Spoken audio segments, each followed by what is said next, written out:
Okay. And in case you haven't run one of these presentations yet, you'll know that I probably won't be able to see any chats or questions that you may have if you throw them into the chat. So you're more than welcome to interrupt me. However, I'd recommend just waiting until the end of the presentation so I can address any questions that you might have. Okay. So why are you here today? Well, we're going to be discussing on the North Carolina State University Volunteer and Civic Engagement Fair and how that will look like through a virtual platform. In the previous years, of course, I think I've probably met a few of you. You've had the opportunity to come onto campus and really deliver your message and engage with students directly face to face. Unfortunately, that's not an option this year. But before we get into that, who am I? Who's the new intern? Well, my name is Osvaldo Amilcar Rodriguez. Uh, I consider myself to be a Wendell, North Carolina native. So Hispanic, but Southern bred, and absolutely love it. I have some Clifton strengths that I love to share with everyone. They're restorative, context, communication, activator, and significance. And the reason why this is important to me is because restorative and context are things that I didn't realize that's how you defined it. I just knew that that's what I always did. I love figuring out what problems people may have and what solutions have worked before and haven't worked so that I can create new solutions and help connect people together so that we can go ahead and push together a positive agenda. And for me, that definitely involves community service work as well as public health outreach. So these are led directly into the studies that I do. Biological sciences, senior at NC State, as well as minoring in biotechnology and global health. Global health is a big one for me. I do believe that biotechnology and public health sectors, as well as the bioethics that drive that, are extremely important, which is one of the reasons why I've been getting involved with this office. I want to make sure that in the future, whatever medical processes come down the road, whatever needs the community has, that we're being able to engage with those things directly and in good, positive ways. Um, on campus, there's other things that I do aside from being an intern. I am the SACNAS president. That is the Society for the Advancement of Hispanic SACNAS, yes, Hispanic and Chicanos in science. Absolutely amazing program. We've got a lot of really great interest in that. And I'm also the director of outreach for the Global Health Cooperative at NC State. We run the Highlight podcast, so I'll just shamelessly plug that in. If you're interested, please check that out or email me. I'll forward that to you. And my official title is Service and Community Partnership Intern. So again, I will be taking over for Adrian's post. So please feel free to message me with any questions that you may have and update your contacts list as well. In the past, though, aside from all these other things that I have done in terms of community outreach has been to advocate for expanded access to research opportunities at the community college level through the START internship at Wake Tech. This was done with Dr. Jackie. If you aren't aware of this program, please let me know. I'll forward you some information about that. And it has to go directly with biotechnologies and just the amazing opportunities or the amazing resources that community college students can actually offer when they're given the opportunity. So these were a couple of things that we worked on. I'm very excited about that. And now I'm excited to bring this talent and experience to you so that we can make your mission statement come true on the NC State campus. So let's talk about some of these obstacles that we're going to be facing this year. Well, students, as you are all aware, are mostly off campus. Unfortunately, we know why. It's, because of COVID, and we're not getting those students back. In-person engagements is likely not an option then, which is why we're looking at different ways of engaging students virtually. And there's a lot of different reasons for that. Obviously, the most the most important one is we don't want anyone getting sick, but then also because just the students are spread out all across the nation at this point. But there is still a contingency here within the triangle that we can work with. Engagement with the student body will need to incorporate innovative virtual platforms. And what I mean by this is that instead of focusing on, how are we going to do this in person, let's look at ways in which we can engage with them virtually without necessarily doing Zoom burnout.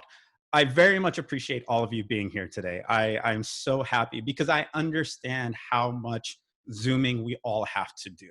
And with students, this can be a little unique because they don't necessarily have a stable workday. Some students, because of the changes that have occurred, have to have very flexible and mobile styles of engagement with their classrooms and their own schedules.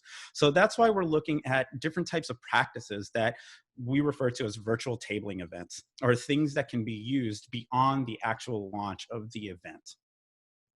So, what does that look like? Are students even engaged at all? Yes, students are engaged. If you are concerned that you haven't been able to reach out to students or haven't seen too much of an engagement between the student members that you used to work with, it's not because they don't care. It's not because they don't want to be involved. It's because the way they are looking at engaging with you is very different. And we can see that reflected in some of the new programs or organizations that students have launched at NC State. For example, the STEM Journal Club, which you see right here, this is a student organization that was started in the summer directly in response to COVID. And their main concern was maintaining a community through a virtual environment with other STEM centered students as well as faculty members. We also see that students are taking advantage of different types of platforms. For example, Queer Science is a podcast that was hosted once again to sort of target students and really be able to reach out to them at a time that's convenient for them in platforms that are familiar to them as well.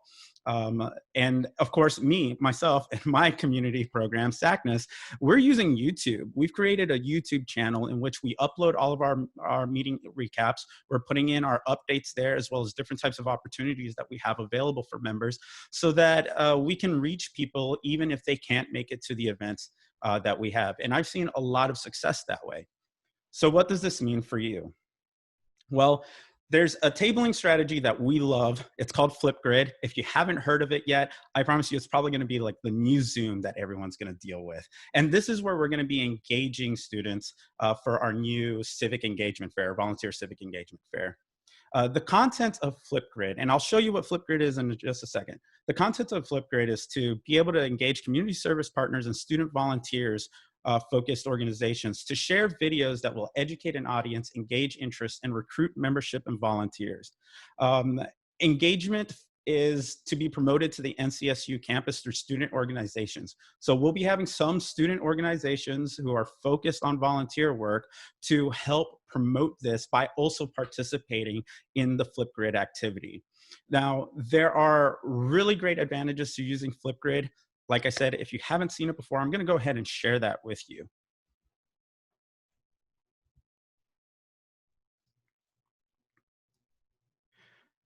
We've used Flipgrid in a variety of different ways at NC State already. The first one was with the North Carolina State Virtual Involvement Fair. This was an opportunity for NC State organizations to sort of promote themselves and connect with other student organizations and students on campus.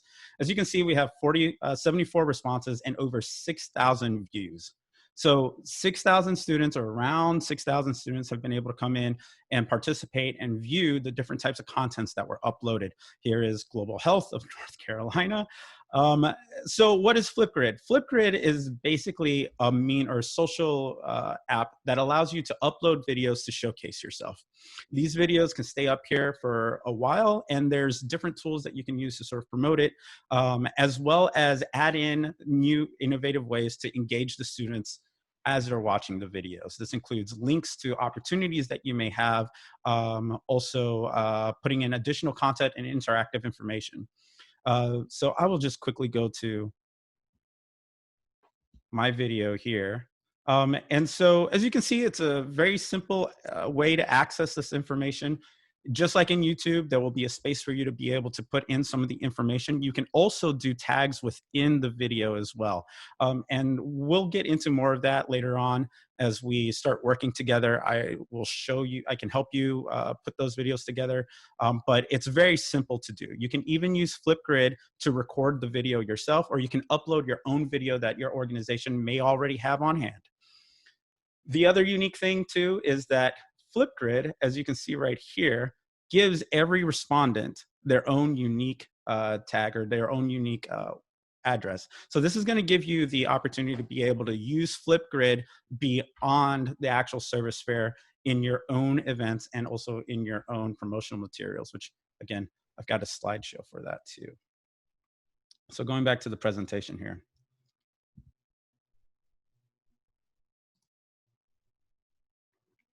So Flipgrid basically will allow our community partners to have the opportunity to create videos that, with the extra added benefit, we want to vet some of those videos in advance. So again, the success that we saw with the community service or with the student involvement fair was that the students themselves created videos in a way that was engaging to those students.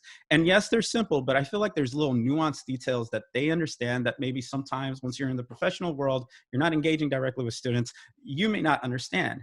So one of the benefits of working with us is that we're going to give you the opportunity to have some of our volunteers sort of vet your videos and give you feedback on what may be better for the video. And the idea is to make sure that this is flexible and mobile, not just for yourself, but also for the students who have new forms of engaging with you, as well as the content that they use in their everyday lives. So what should the videos include?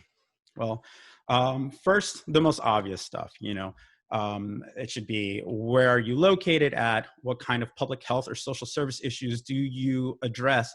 Who are your clients, and what impact does the service have on the surrounding community? I'm going to be sending out some of these guidelines to you after I receive your forms, just so that you can see, all right, what do I need to have in my video? Why do I need to have this in the video? But the big goal with your videos, and why you should consider making videos specific for this event, is to make sure that the students feel like they're having a connection with you and understand what the needs you have are, so that they can go to you and follow up with any call to actions that you may have. And so, aside from using this as an educational opportunity, we're also going to use this as a way of creating community on campus on a virtual platform, despite the students not being on campus. And so, big questions that we'd like for you to address within these videos are, what are your needs, as well as what tasks can be completed virtually, or what events do you have coming up that you would like the students to engage with. And where can the students learn more about your work? When I've spoken to students on campus through various student organizations, one of the big things that they're having questions about isn't necessarily, am I going to get involved, but where do I find the information for it?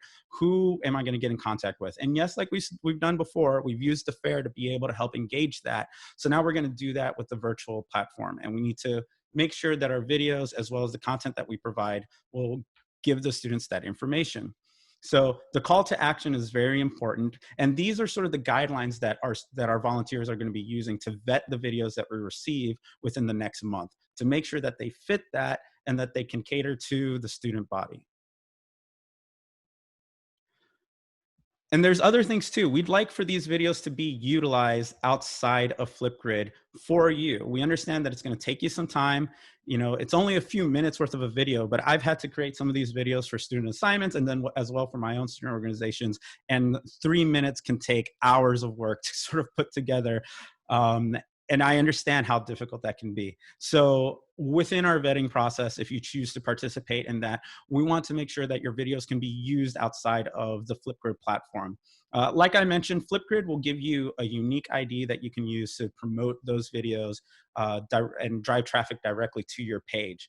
But we're hoping that through this process and working together, we can create videos that you can use as a promotional tool yourself. One thing that we did notice, however, is that the videos and the amount of participation that was put into the videos by students was not necessarily because they were super flashy. It was because they were informative. And so, again, these are things that we're going to be looking for and helping you communicate through your videos. One group that I'd like to point out is southlight.org. A lot of inspiration has been taken from their website because they use videos a lot. So again, if you don't have any videos and you're not sure if you want to participate in the Flipgrid style, I definitely encourage that you do consider that, because again, aside from connecting with NC State students, you will also be able to use this in a variety of different ways. Being able to put this into your website, for example, being able to put this on different promotional materials to drive traffic to that page and have the video speak for you and really gain that community. And so Southlight does that. I encourage that you check out their website, because you can see how they really utilize videos in a variety of different ways to educate the public, but also gain or merge traffic into call of actions, supporting Spotlight or Southlight, or actually engaging in their in getting more information from them. So again, future use, Utilize the platform to continuously promote volunteerism and civic engagement with the student body. Now, this is something for me. And my promise to you is that when you participate in the service fair, one of the things that I want to make sure is that these videos aren't just used once. One of the feedbacks that one of the things that I've noticed with the past service fairs is that students go for maybe 1 week and then that's it. That's not what we're trying to do here. We don't want students just engaging with this platform for 1 week only and then suddenly it drops off.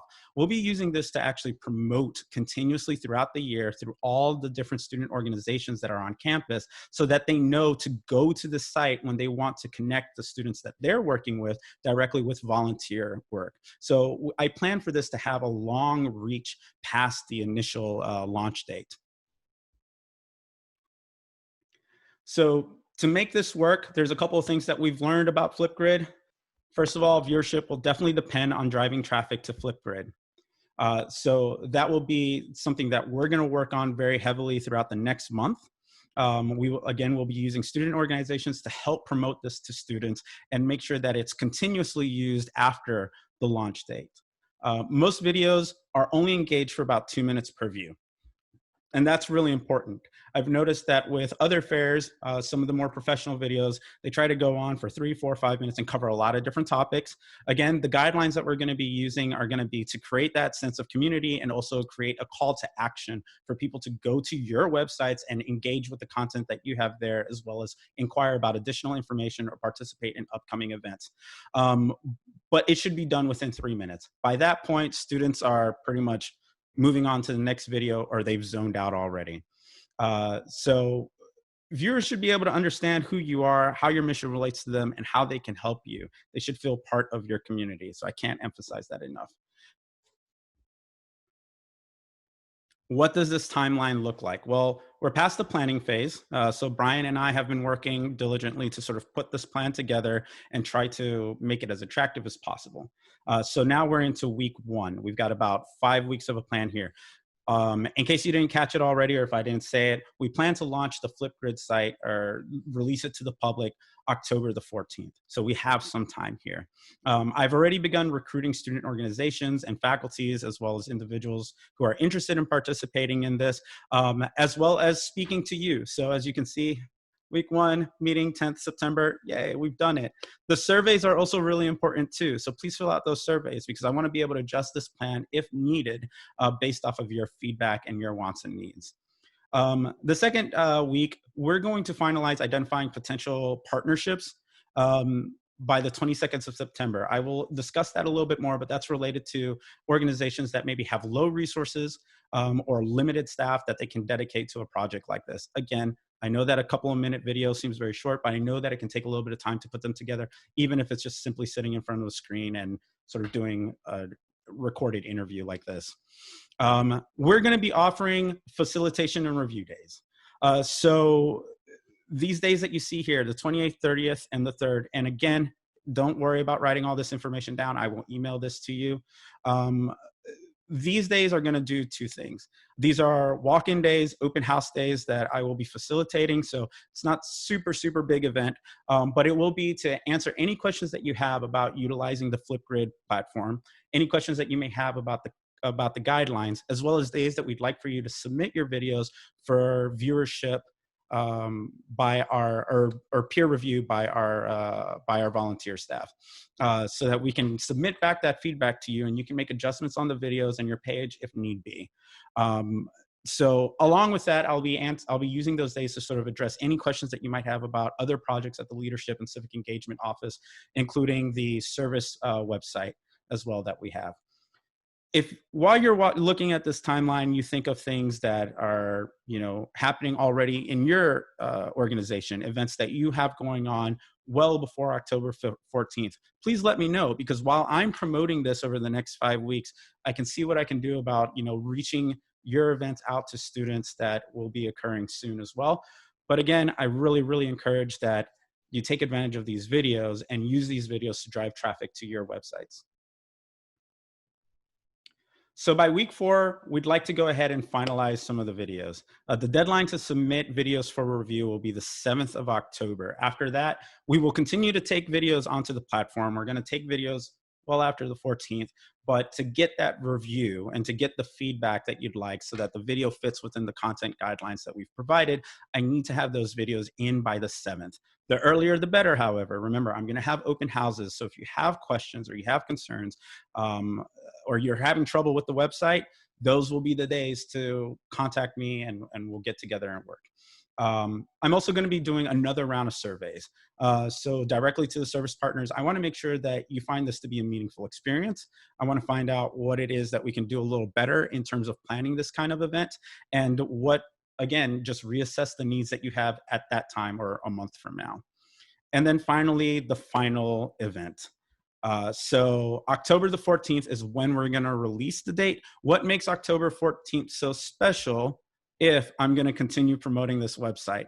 Well, October 14th, we're going to think a little bit outside of the box. And one of the things that I'd like for you to do in your videos is hide some kind of Easter egg.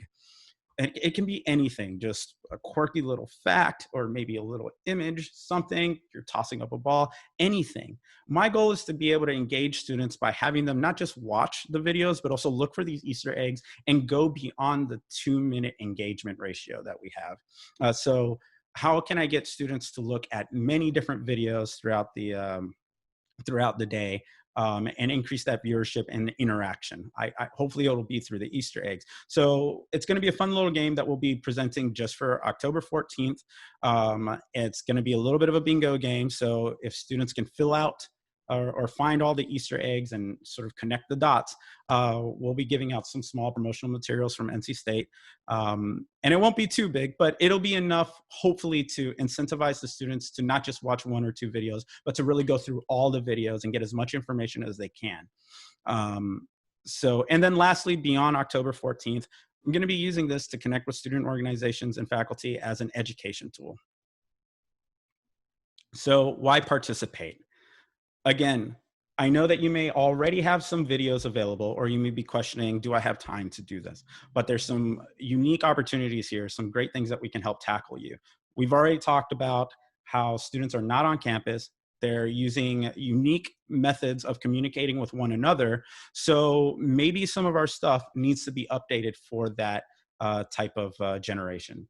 So this will be a unique opportunity for engagement and education. Again, you'll be working directly with me if you'd like, but also these videos are gonna really give the students an opportunity to truly understand what it is that you do, and why it matters to them. And hopefully that will turn into them going out of their way and trying to figure out how they can participate and work with you, despite the restrictions that we currently have it now.